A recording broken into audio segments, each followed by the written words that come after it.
Ever imagine yourself, like, at the controls of one of those gigantic excavators? Yeah. I'm talking the kind that makes bulldozers look like, toys. You can practically feel the ground shake beneath you, Oh, absolutely. moving tons of earth, Hmm. digging deep to unearth all those raw materials that, honestly, like, power our world. It's incredible, isn't it? It's got to be like stepping into an action movie, right? Mm-hmm. Except, instead of CGI and special effects, you're dealing with the real deal. That's the everyday for a surface mine plant operator, and I gotta say, it's a career that, honestly, doesn't get nearly enough attention. So today we're doing a deep dive, Yeah. a serious deep dive into Yep. what it actually takes to make it as a surface mine plant operator. And, lucky for us, we've got RoleCatcher in our corner. And let me tell you, this platform is like a gold mine, pun intended, of career intel. You said it. We're talking career guides, insider interview tips, even firsthand accounts from the people who, like, live and breathe this kind of work. Having those firsthand accounts is really invaluable. Yeah. It's one thing to read a job description, but to hear from someone who's actually been there, done that. Oh, totally. It's like night and day. Exactly. So no more beating around the bush. Let's unpack what a surface mine plant operator actually does, day in and day out. Right. Because it's got to be more than just, like, pushing dirt around. Way more. We're talking about operating some seriously heavy machinery. And I mean HEAY. Excavators, dump trucks, those absolute behemoths you see rumbling around mines and quarries. Right. And their mission. Excavating, loading, transporting all those raw materials. Everything from, ore and precious minerals to the layers of rock and soil that are hiding the good stuff. Okay, so we're definitely talking about some serious muscle here. But it can't just be brute strength, right? Oh, you're absolutely right. RoleCatcher really hits on this idea of spatial awareness. It's not just about, being strong. It's about mastering the art of maneuvering these massive machines, often in really tight spaces. And one wrong move could be disastrous. They actually compare it to a giant game of Tetris, but with much, much higher stakes. Whoa. Tetris with, like, tons of earth, Exactly. maybe a couple of explosives thrown in there. That's a good way to put it. Suddenly, my desk job doesn't sound so bad. I hear you. Seriously, that level of pressure, the responsibility, that's a whole other level of skill. It really is. And here's another thing. It's not a solo mission. These operators, they're in constant communication, coordinating their moves with supervisors, other crew members. RoleCatcher's typical interactions section really highlights how important clear communication is. Got it. Radios are their lifelines, making sure everyone's on the same page and, preventing any collisions, let's say. So we're talking top-notch communication skills, nerves of steel, expert-level Tetris skills. Pretty much. It's starting to see why these are the unsung heroes of the resource world. No. But let's be real. It's not exactly a climate-controlled office environment. Right. You can say that again. Picture this. You're out in the elements, rain or shine, scorching heat, freezing cold, wind whipping around you. Wow. RoleCatcher doesn't sugarcoat it, and I appreciate that. That's definitely not a job for someone who prefers to be, like, tucked away in a cozy cubicle. You got to have a certain, I don't know, grit, a love for the outdoors to really thrive in that kind of environment. 100%. And it's not just the weather. Remember those hazardous conditions we mentioned earlier? Working around all that heavy machinery, sometimes on unstable ground. Safety isn't just like a suggestion, it's a way of life. Yeah, no kidding. Protective gear is non-negotiable. I can only imagine. I mean, heavy machinery, tons of earth being moved around, sometimes even blasting involved. Yep. There's a very real element of risk there. Yeah. And respecting those safety protocols is crucial. But on a, let's say, lighter note, I'm going to ask about the tech side of things. We live in the age of automation, and even the mining industry is getting a high-tech makeover, right? Oh, absolutely. RoleCatcher actually has a fascinating section on technology advances. Oh, cool. It's clear that the future is now. We're talking automated drilling and blasting systems, even autonomous mining trucks. Wait, really? Yeah, basically self-driving trucks navigating the mines. Wow. It's really quite something to see how technology is changing the game. Self-driving trucks in the mines. That's next level. I guess even in a field as, I don't know, as rugged as this one, you got to be a lifelong learner, always adapting to stay ahead of the curve. Precisely. And that actually leads us to the bigger picture, the industry itself. Okay, and how secure is the future for, any aspiring surface mine plant operators out there? Give us the lowdown. Well, the good news is the demand for those raw materials doesn't seem to be going anywhere anytime soon. I mean, we rely on them for pretty much everything. That's true. So, job security. looking pretty good from that perspective. Okay. However, RoleCatcher, they also throw in like a dose of reality, mentioning like, environmental concerns and regulations, which we've talked about. Yeah, it makes you think. Right. You've got this industry that's like vital to, our way of life, but then there's also that responsibility that comes with it, right? It's such a tough balance, Yeah, for sure. exactly. And that awareness, that being able to see that bigger picture, Yeah. that's something that came up a lot in those firsthand accounts from RoleCatcher. Oh, really? Yeah, there was this one profile. I think it was a seasoned operator, Okay. and they were talking about how the job has evolved. Interesting. It's not just about digging anymore. It's about doing it responsibly, Right. minimizing that environmental impact. It's a whole other mindset. Exactly. Wow. So these operators Yeah. out there, like, in the elements, Mm-hmm. right, wrangling this giant machinery, Yeah. but they're also like thinking about sustainability. Oh, absolutely. That's really cool. Yeah. Okay, so I have to ask, what's the career trajectory look like for this? Do you start out like as the Tetris king or queen, or is there like a path, to climb? So RoleCatcher actually lays out a really a clear progression path. Okay. It's surprisingly structured, actually. Okay. Think of it like almost like an apprenticeship at first. Okay. You're starting at the entry level, Yep.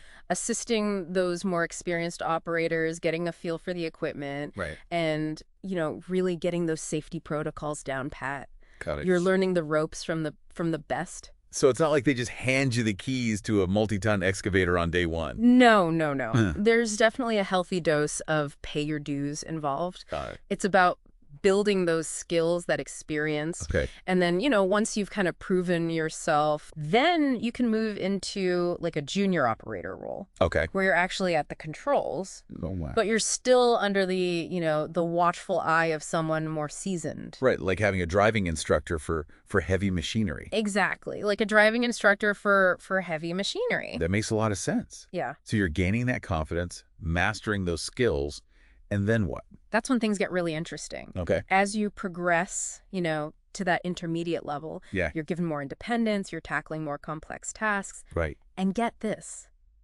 you might even start training those newer recruits. Like, you become the mentor. Oh, wow. Yeah. From rookie to mentor, that's quite the transition. It is. Passing on all that wisdom. Absolutely, absolutely. But it sounds like to become like a true maestro of the mines, Yeah. it takes more than just years on the job. You're spot on. Right. RoleCatcher, they really emphasize this, like this continuous learning as a cornerstone of, really making this a career. We're talking about, staying ahead of all that technology, Right. taking advantage of like training programs, especially those offered by the equipment manufacturers. Right. Maybe even getting involved in like industry associations, things like that. Yeah. Especially now with, all the advancements happening. Right. That ongoing learning is it's essential to really stay at the top. Right. So it's a career that really keeps you on your toes, Oh, yeah. constantly learning, adapting, evolving. It is. That's got to be exciting in its own way. It is. It Okay. is. But let's get down to like the real nitty gritty here. Okay. The pros and cons Yeah. of life as a surface mine plant operator. Yeah. We all want to know the good, the bad, and the dirt. Literally. Yeah.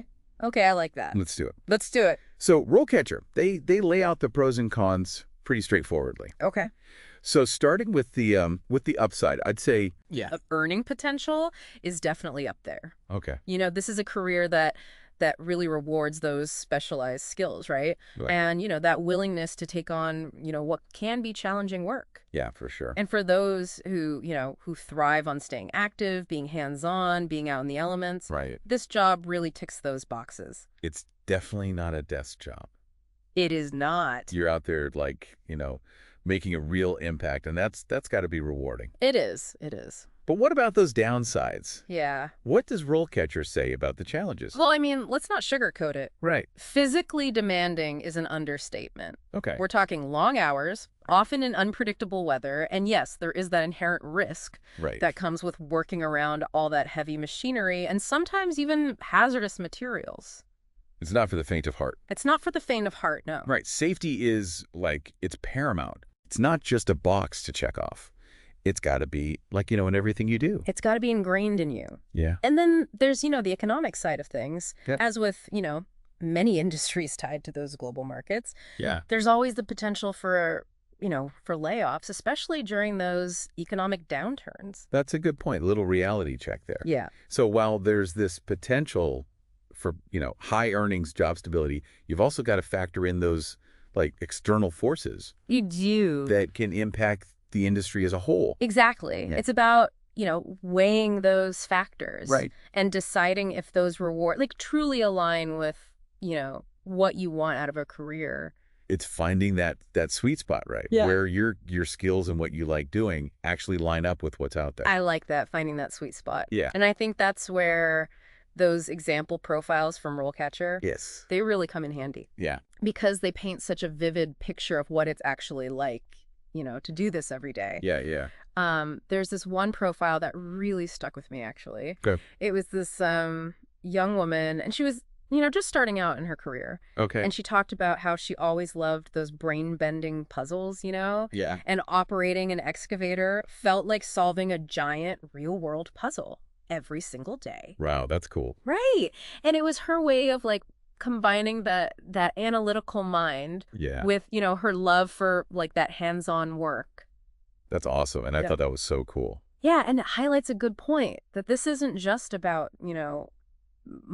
maneuvering these machines. Mhm. It takes that technical skill, that awareness, the problem solving, the constant like need to learn, to adapt. You got it. It's a lot. It is. But here's something I've been kind of like turning over in my head as we've been talking. Yeah. We've mentioned the spatial awareness thing like a lot, right? Yeah. We have. As being like crucial for these operators. Yeah. But isn't that a skill that goes beyond just, this one career? 100%. Like, I don't know, surgeons.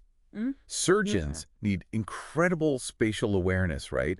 To like navigate the human body. Oh, absolutely. Architects designing these like crazy buildings, even like a chef arranging food on a plate. Yes. They're all using those same skills. It's like this, I don't know, like a hidden superpower or something, that you can take with you to all these different places. It really is. And it makes you think, what other skills that we might think of as niche, like maybe we develop them in one specific field. Right. What if they could actually be helpful, in other industries? Like take those problem-solving skills you honed, moving mountains, literally. Yeah. Could those translate to a career in like logistics or project management? Oh, that's a good point. Or that ability to stay calm under pressure, When you're making those split-second decisions, maneuvering tons of earth, I bet that would be pretty valuable in a fast-paced business environment, Totally. It's like we get so focused on the job title itself that we forget to think about the actual skills we're building and how those could open up like a whole world of possibilities. We've got to think outside the box. Mm. Or I guess in this case, maybe like outside the mine. Exactly. And that's what I love about these deep dives. We started with a career that, honestly, most people probably don't think twice about. But the more we dug in, the more we found, Totally. the importance of being able to adapt, the way technology is changing everything, the need to keep learning, and like we were just saying, how those skills can be so transferable. It's like we struck gold, but instead of, actual gold, it's like knowledge. And all it took was a little curiosity. Yeah. So for anyone listening who's like trying to figure out their next move career-wise, don't get too caught up in just the titles. Think about what you actually like to do, Yeah. the skills you want to use, those challenges you actually enjoy, and how all of that might fit into different paths. Couldn't have said it better myself. At the end of the day, it's not just about finding a job. It's about finding a career, something that really clicks with who you are, your talents, what you care about. And on that note, I think we've reached the bottom of this deep dive into the world of surface mine plant operators. It's been quite a ride. Yeah. From those massive machines to those those hidden talents and even the future of the whole industry. It has been quite a journey. But until next time, I hope everyone out there keeps those minds engaged, keeps those career goals in sight, and never, ever underestimates the power of a little curiosity. Because you never know what you might big up.